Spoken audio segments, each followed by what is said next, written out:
आज राज्य सरकारच्या वतीने महात्मा ज्योतिराव फुले यांच्या 20 जन्मशताब्दी सोहळ्याची सुरुवात आम्ही केली आणि सुरुवातीलाच त्यांच्या पैतृक गावी खानवाडी जिल्हा पुणे येथे आपण जिल्हा परिषदेने तयार केलेली अतिशय सुंदर अशा प्रकारची CBSE शाळा त्याचं उद्घाटन केलंय।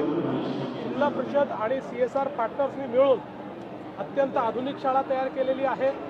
या ठिकाणची लॅब आधुनिक आहे, इथे AI लॅब देखील आपल्याला पाहायला मिळते, इंडस्ट्री 4.0 लॅब देखील पाहायला मिळते आणि त्यासोबत CSR पार्टनर्सनी इथल्या मुलींना सायकल दिल्यामुळे त्यांनाही येण्याकरता फायदा होणार आहे। एक या ठिकाणी हॉस्टेलची पण व्यवस्था करण्यात आलेली आहे। मला असं वाटतं की जन्मशताब्दीच्या सुरुवातीकरता ही शाळा याचं उद्घाटन होणं ही अतिशय चांगली बाब आहे, कारण महात्मा ज्योतिबा फुले आणि क्रांतिज्योती सावित्रीबाई फुले यांनी जी शिक्षणाची चळवळ स्त्रियांकरता आणि वंचितांकरता सुरू केली, मला असं वाटतं त्याच विचारांचा वारसा आज या कार्यक्रमाने आम्ही सुरू केला। महात्मा फुलेंना भारतरत्न द्यावा यासाठी राज्य सरकारकडून ऑलरेडी राज्य सरकारने या संदर्भातला प्रस्ताव हा पाठवलेलाच आहे, पण त्याचवेळी जसं भुजबळ साहेब म्हणाले की ते महात्मा आहेत आणि देशामध्ये दोनच महात्मा आहेत, एक महात्मा गांधी आणि दुसरे महात्मा ज्योतिराव फुले। त्यामुळे मला असं वाटतं कुठलाही पुरस्कार किंवा कुठल्याही अशा प्रकारचं एक प्रकारे सर्वोच्च पुरस्कार मिळणं हे तर चांगलंच आहे, पण त्यांचं व्यक्तिमत्व कुठल्याही पुरस्कारापेक्षा मोठं आहे।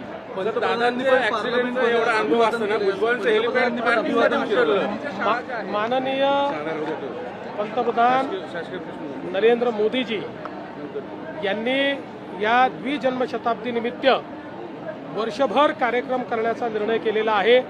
त्याकरता एक मोठी समिती त्यांनी देखील तयार केलेली आहे आणि निश्चितच सातत्याने महात्मा ज्योतिराव फुले आणि क्रांतिज्योती सावित्रीबाई फुले यांना अभिवादन करत त्यांच्या विचाराचा वारसा चालवण्याचा प्रयत्न ते करत असतात।